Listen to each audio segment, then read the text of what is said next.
The county fairgrounds were already loud before noon, engines revving, music blasting from speakers, vendors shouting about lemonade and fried dough. The annual tractor race always brought a crowd, not because it was glamorous, but because it was tradition. Generations showed up. Fathers pointed at machines and explained horsepower like it was family history. Modern tractors lined the edge of the dirt track in polished rows. Bright green, fresh red paint, chrome exhausts catching sunlight. Owners stood proudly beside them, arms crossed, answering questions. Then, near the far end of the entrance gate, something slower rolled in. It didn't shine. It didn't roar. It rattled. The tractor was older than most of the men watching it. Dull paint, scratches across the hood, tires worn but not bald. The kind of machine that had worked fields for decades instead of posing for photographs. Behind the wheel sat a man most people didn't recognize. Gray beard, faded cap, work jacket instead of team shirt. He didn't wave. He didn't look around for approval. He simply guided the tractor forward and parked at the end of the lineup. The difference was obvious. The younger racers noticed first. One of them leaned toward his friend. "You think that thing even passes inspection?" Another laughed. It barely made it through the gate. The older man climbed down slowly and wiped his hands with a rag. He didn't react. He had heard worse things in his life than a few fairground jokes. An official approached with a clipboard. Registration? The man handed over his paper calmly. The official looked at the tractor, then back at the paper, then at the tractor again. "You planning to run this?" "Yes." The official walked a slow circle around it. He tapped the hood with his pen. "How old is this machine?" "Older than me," the man replied quietly. That answer drew a few chuckles from nearby racers. The official didn't smile. "These races can get rough. High torque, high strain. We can't have mechanical failures on the track." The man nodded, understood. Another official joined them. They spoke quietly at first, then not so quietly. "This model isn't competitive. It's not built for this format. If it breaks mid-race, that's liability." Word spread fast through the crowd. Heads turned. Phones came out. A teenager in the front row said, "They're going to pull him." The younger racers didn't hide their amusement anymore. One of them walked closer. "Sir, no offense, but this is a museum show." A few laughed. The older man looked at him without irritation. "I'm aware." The inspection grew longer than anyone else's had. Officials checked bolts, fuel lines, tires, brakes. The delay began to attract attention from the announcer's booth. Over the loudspeaker, a voice crackled.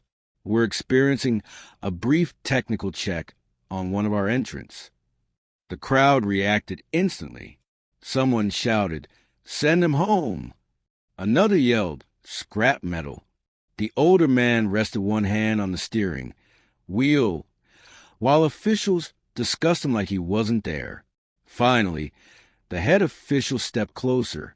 "Sir," he said carefully, "this race is competitive. These machines are built differently.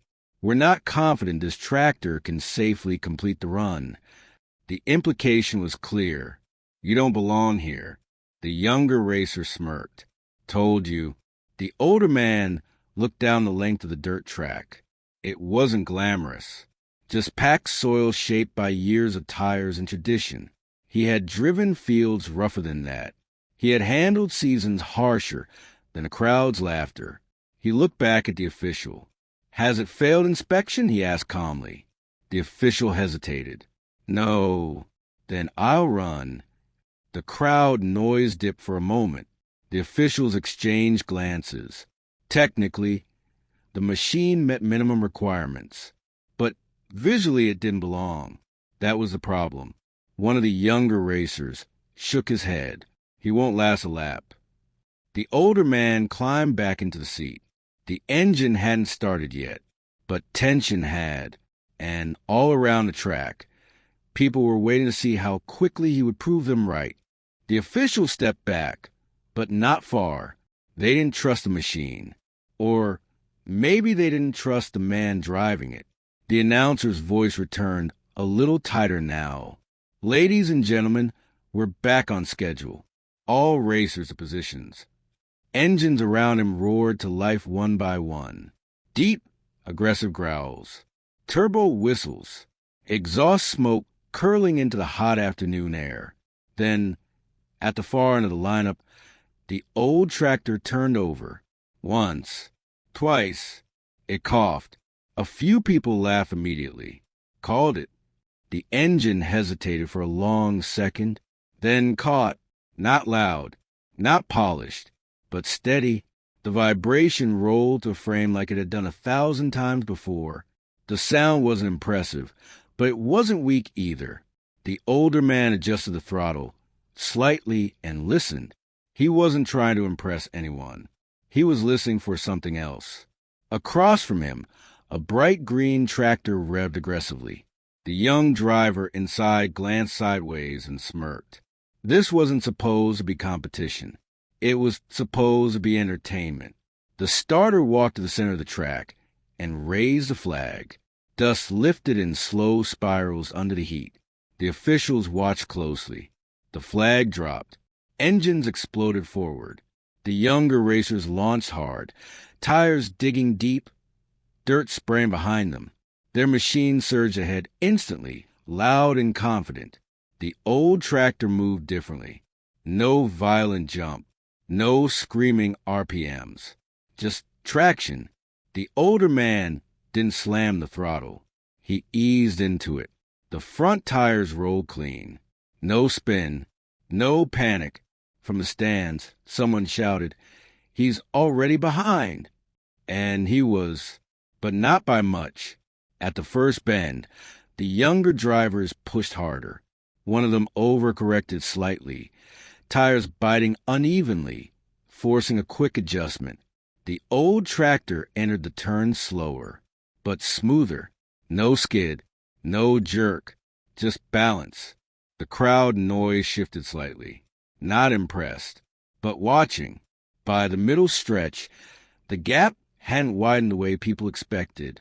The polished machines were still ahead, but not disappearing. The older man kept his posture the same. Eyes forward, hands steady, breathing even. He wasn't racing the crowd. He wasn't racing the insults. He was racing the track. On the second straight, one of the newer tractors pushed too aggressively. The rear tires lost grip for half a second. The machine fishtailed slightly before correcting. The stand reacted with a brief gasp. The old tractor rolled past the unstable patch with its weight distributed lower. Engine torque steady instead of explosive. He wasn't fast, but he wasn't fading. The announcer's tone changed subtly. And folks, surprisingly, that older model is holding position. A few murmurs followed. Still won't last. Engines probably overheating. But the temperature gauge sat calm. The older man had rebuilt it himself the previous winter. Not for this race, just because he believed in maintaining what he owned. At the final turn of the first lap, something unexpected happened. One of the leading tractors downshifted late, engine screaming too high. A sharp mechanical knock echoed briefly across the track. The driver corrected, but momentum dipped. The old tractor didn't gain dramatically. It simply didn't lose. And that was enough to close distance. From the official section, one man leaned forward. "He's still in this." The head official frowned slightly. Not angry, just recalculating. The first lap ended. Dust hung heavy over the track. The crowd, once loud with laughter, now watched with narrowed eyes. The older man didn't look at them. He adjusted nothing. He simply prepared for the next run, because he knew something most of them didn't. A race isn't won in the first burst. It's decided by who survives the strain. And the real strain hadn't started yet. The second lap began without ceremony. No countdown, no dramatic pause, just engines pushing harder. The younger drivers felt it now. The old tractor was still there, not fading, not smoking, not breaking apart like they expected. That bothered them. The green machine in the lead pushed its throttle deeper. The engine responded with a sharp, high scream. Its driver leaned forward in the seat, jaw tight, determined to stretch the gap. Behind him, another modern tractor followed close, its driver refusing to let the old machine gain even a fraction of respect. The older man in the rusted tractor did something different. He eased slightly, not slowing, adjusting. The track surface had changed after the first lap. Loose soil gathered near the inside edge. Ruts began forming where aggressive tires had torn at the ground. He noticed it immediately. Experience wasn't loud. It was observant. At the first curve of lap 2, the leading tractor hit the loose patch too hard. The rear slipped wider than before. The correction was sharp, jerky. The crowd reacted. Oh! The second tractor behind him attempted to capitalize, pushing the inside line. That was a mistake. The inside soil had softened. Its wheels spun for a split second too long. The older man chose neither line. He guided his tractor slightly wider than the others, avoiding the torn dirt entirely. His speed remained steady. No sudden bursts. No panic. Just movement. He passed one machine without anyone realizing it at first. It wasn't dramatic. It was quiet. The announcer caught it late. And look at that, the older tractor just moved up a position. The tone in the stands shifted again. Phones rose higher. The young racer in the bright green tractor glanced in his mirror for the first time. The rusted hood was there. Closer. That irritated him. He pressed harder. Too hard. Down the straight stretch. His tires clawed at the dirt violently. The engine screamed in protest. The machine surged, but the vibration became unstable. The older man heard it from behind. Over-revving. He had done it himself once years ago. Learn from it. He kept his throttle steady. Halfway through the second lap, the green tractor jerked unexpectedly. A small mechanical hiccup, not catastrophic, but enough to break rhythm. The younger driver swore loudly inside his cab. The old tractor rolled past him slowly, deliberately, as if it had all the time in the world. From the stands, the laughter had stopped completely. Now it was confusion. Is he actually? No way. The officials watched in silence. One of them crossed his arms. This isn't luck, he muttered. On the next turn, dust thickened. Visibility dropped slightly. The older man didn't rely on sight alone. He felt the track through the steering wheel, through the vibration in the frame, through the weight of the engine. He adjusted before the soil shifted. That adjustment gained him another position. Now he wasn't near the back. He was near the front. The younger drivers felt something they hadn't expected to feel. Pressure, not from horsepower, from patience. As the second lap neared its end, one of the polished tractors began to show strain. Its aggressive gearing had heated faster than planned. The engine tone deepened slightly, not a failure, but a warning. The older man didn't chase the lead. He simply remained stable. And stability, over time, becomes threat. The announcer's voice had completely changed now. Folks, this is something you don't see every year. The crowd leaned forward collectively. No one shouted, "Scrap metal," anymore.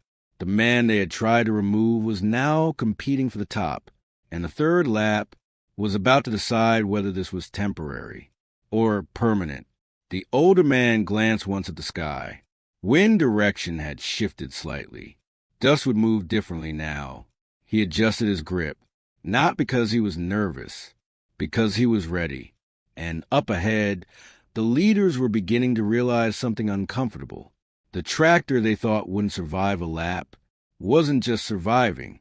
It was hunting. By the time the third lap began, The air over the track had changed. The excitement was no longer playful. It was tense. The younger drivers weren't laughing anymore. They were calculating. The old tractor now sat in second position, not because it was the fastest machine on the field, but because it hadn't made a single mistake. The leader, a newer red model with polished exhaust stacks, had been dominant all season. Its driver knew the track well. He had sponsors stitched across his jacket sleeve. He glanced in his side mirror and saw rust. That unsettled him. He pushed harder. The engine roared. Too hard. The older man didn't look at him. He didn't need to. He could hear everything through vibration alone. The third lap demanded endurance. The soil was breaking apart now. Grooves carved by earlier aggression made the straight stretches uneven. Every overcorrection earlier in the race had left scars in the dirt. The red tractor ahead tried to maintain its advantage by attacking the inside line aggressively. The crowd shouted encouragement. "Push it! Don't let him pass." The announcer's voice grew louder with every second. And somehow, that older machine is still holding second. The older man kept his posture unchanged.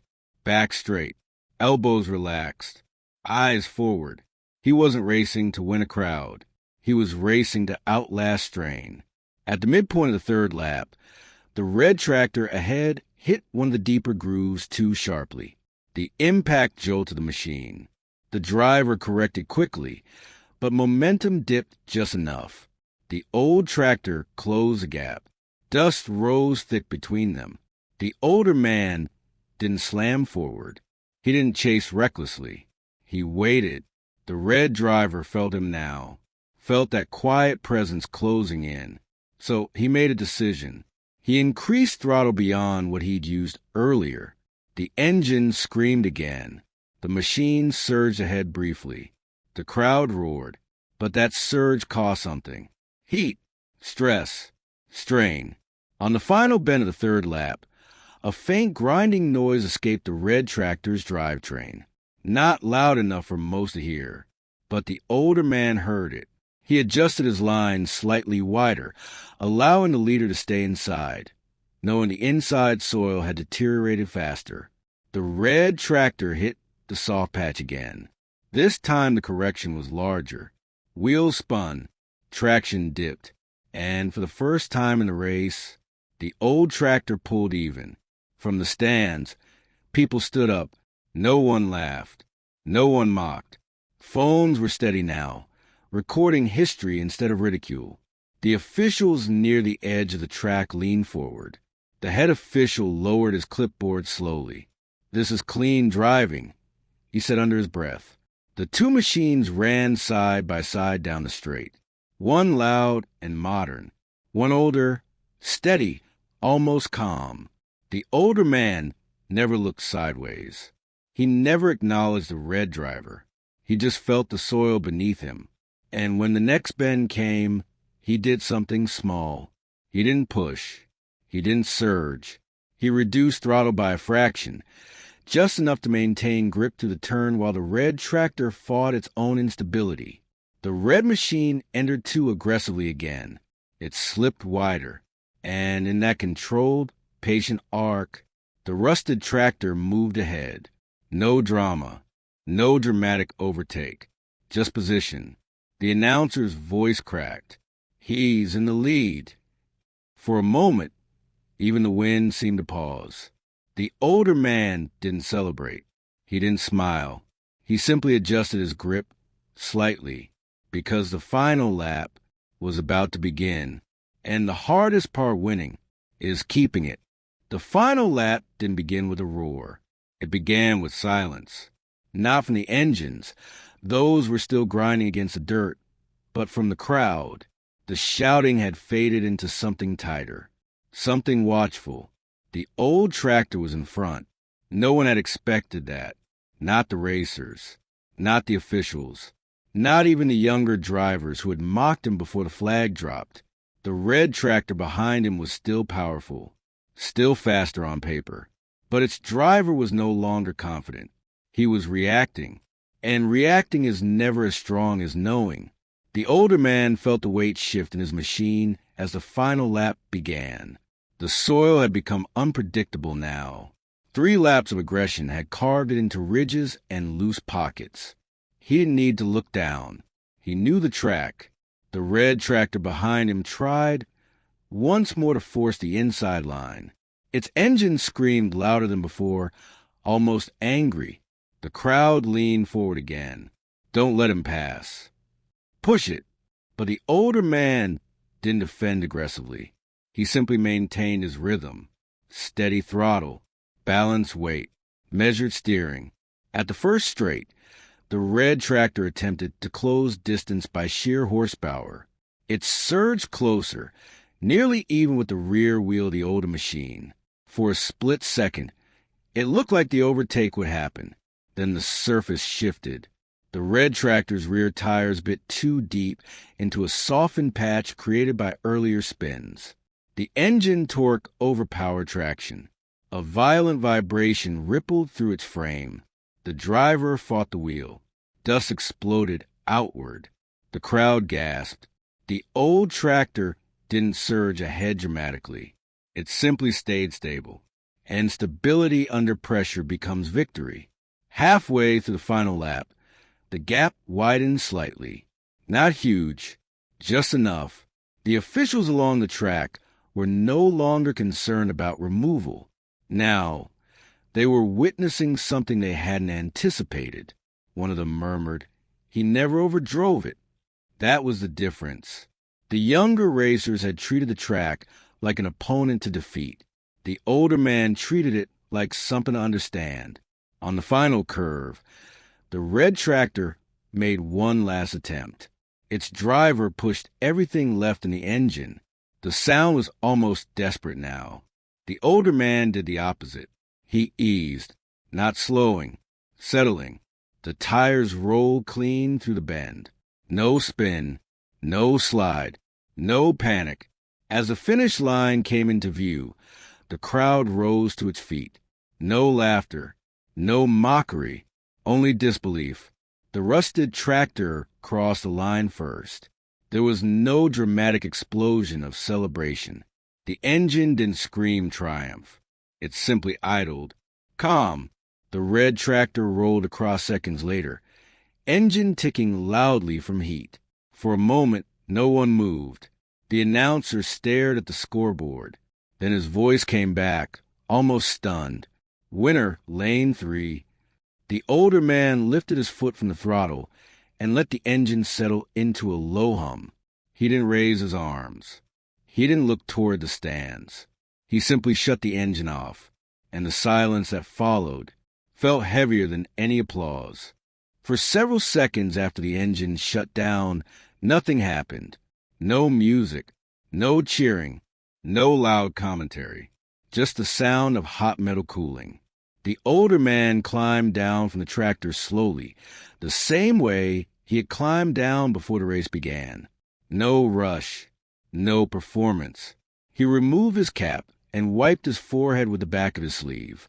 Across the track, the red tractor's driver stepped out of his machine. He didn't look angry anymore. He looked thoughtful. The crowd finally began to move, not with the chaotic noise from earlier, but with something more restrained. Respect is quieter than mockery. The officials approached again, but this time they weren't holding clipboards like barriers. The head official stopped in front of him. "You ran clean," he said. The older man nodded once. So did the track. The official almost smiled at that. "You understand these machines differently." "I understand work," the older man replied. There was no boast in his voice. The younger racers gathered nearby. The one in the red tractor hesitated for a moment before stepping forward. "I underestimated you," he admitted. The older man looked at him evenly. "You underestimated the soil." That answer stayed with the young driver longer than applause would have. From the stands, people began clapping, not wildly, not dramatically, steadily. The same hands that had pointed earlier now came together in recognition. Someone near the front row muttered. He knew what he was doing the whole time. The older man didn't turn toward them. He walked back to his tractor and ran his hand across the dull hood. It wasn't beautiful. It wasn't powerful in the way modern machines were, but it had endured. One of the officials cleared his throat. "We almost pulled you before the race," he said quietly. The older man glanced at him. "You almost did. You weren't angry?" The man paused before answering. "I've worked fields my whole life," he said. "You learn something out there." "What's that?" "That people mistake noise for strength." The official didn't respond, because there wasn't much to argue with. The announcer's voice finally returned over the speakers. "Ladies and gentlemen, today's winner." This time the applause was louder, but the older man had already started walking toward the exit gate. No trophy in his hand, no celebration pose. The red tractor driver watched him leave. "Why didn't he celebrate?" someone asked. The young driver shook his head slightly. "He didn't come here to prove anything to us." The old tractor rolled slowly toward the gravel road beyond the fairgrounds. As it passed the gate, a few spectators stepped aside respectfully. No one laughed. No one shouted scrap. The head official stood watching until the machine disappeared down the road. He folded his clipboard slowly. "They tried to remove him from the race," one of the other officials said quietly. The head official nodded. "Big mistake." Because what they had nearly removed wasn't just an old tractor. It was experience. And experience doesn't need to roar. It only needs to last.